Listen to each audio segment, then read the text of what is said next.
I'm going to expose another tactic in society's bag of tricks to get you to serve organizations of all kinds, of all shapes and sizes. And this is making it difficult to get in.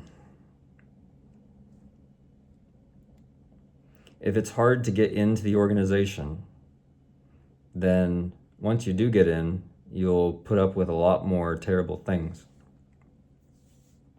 If it were easy to get into the organization, you'd just show up and see that it's bad and say, oh, I don't want to be here. It didn't cost you much to get in, so you just leave easily. They don't want you to leave easily. They want you to commit. So they make it difficult. And this is seen in all sorts of places. For example, a job.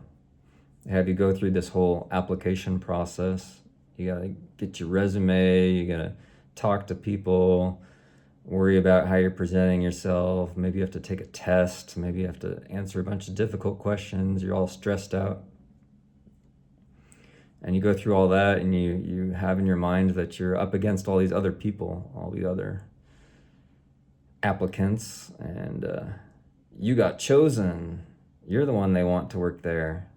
So you feel excited and grateful, and now they've got you because you put in all this work. You feel like you're the chosen one, and now you'll put up with all sorts of abuses at this job for a while until the honeymoon period ends. That's how they get you tolerating all the bad things in their organization that they didn't want you to know about at first. Another example is colleges. All that horrible process you got to go through to get all these recommendations, put your application together, collect all these different extracurriculars and ways to prove that you're worthy to attend. And you wait for that letter in the mail and you finally get it and he says, oh, I've been accepted to this and that college. And it's a common experience that you go there and it's a bit disillusioning. It's not quite what you expected. It seems that the application process was more difficult than the actual coursework because the people that are there, they're kind of in a club now. They're like the special elite. They've been selected. So now they feel like they can relax. And the hard part was getting in. But the education quality isn't really what you would expect at that level, being the peak, the best performing student or whatever. What else? Relationships. Women will do this. Make it difficult to get into the relationship. Play hard to get, I guess you could say. Make the man jump through hoops. Make him work hard. Struggle and suffer. Does she like me? Does she not? And if she plays it right, then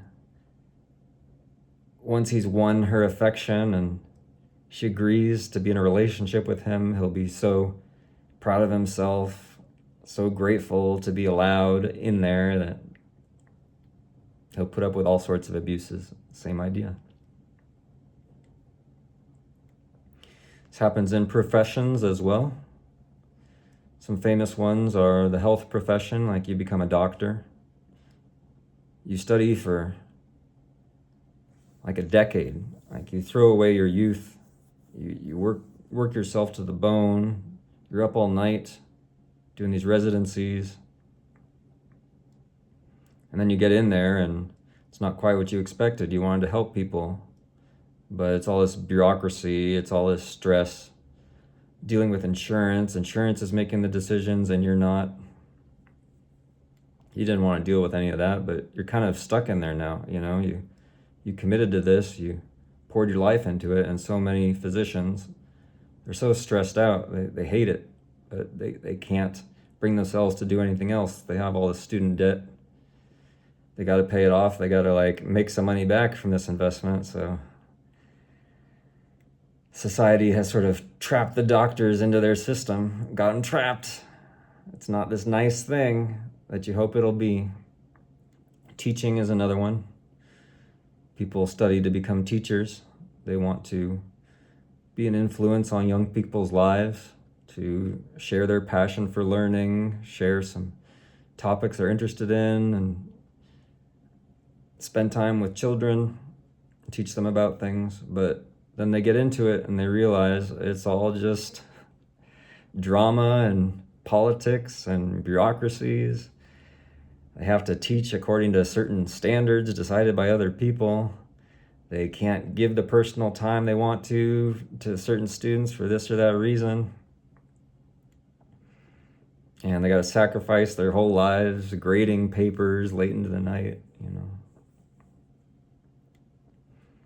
A lot of things are that way. And just, you know, exclusive organizations of all types. That sort of the appeal of them is that they have restricted access. You have to know somebody. You have to go through a hazing ritual, maybe. You got to endure a bunch of pain and humiliation just so they'll let you in. And then after you went through all that, you think, oh, I went through so much. This has to be a great place. So just the fact that you suffered to get in there makes you want to stay. And makes you put up with ways that the organization wants to use, manipulate, and abuse you. So it's just something to be aware of. This is everywhere. Of course, some organizations take the opposite approach, like a cult or a religion. What they do is they find people who are vulnerable, who are in need, who are suffering.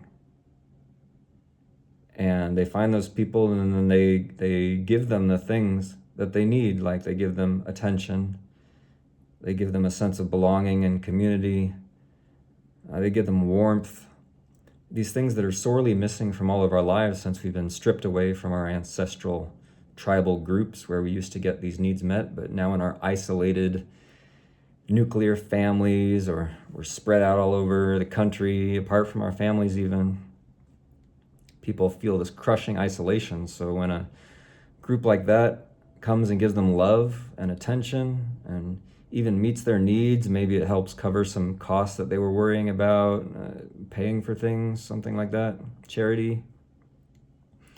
They feel this overwhelming gratitude and they just want to spend all their time with that group because it's given them this love and admiration, this respect that they couldn't get anywhere else. But it was just a Trojan horse. It like brought them in. And once they're in, they realize, or they probably don't realize for a while, but they realize there's strings attached. There's these kind of weird beliefs that they have to believe because everyone else believes them. And they think, well, these are all my friends. They were all so nice to me. This can't be so bad. So more and more they start doing these strange rituals and believing strange things. And before they know it, they're so deep into it, they're starting to get cut off and isolated from their friends and family. And it gets dark pretty quick. But it's an interesting contrast how some organizations will capture you by making you work hard and treating you badly. And other organizations will capture you by treating you so well and making you dependent on them. It's good to be aware of both strategies, but any successful organization, through the laws of Darwin, has to be good at surviving. And to be good at surviving, you need to have effective mechanisms to bring people into your organization and keep them there. And these are two of the main psychological tactics that organizations use to accomplish that goal. Is it bad? Is it evil? Is it neutral? Is it good? I don't think it's great. It's something to just be aware of. Be aware of how it works. These organizations realize that they are there for themselves, to serve and grow themselves. They use individuals. They build themselves out of individuals. So you got to pay close attention. Anytime you're getting involved in any sort of organization, pay attention to what it is, what it really is. After you get through all those initial steps, you actually get into the organization. What is it going to be? Just pay attention.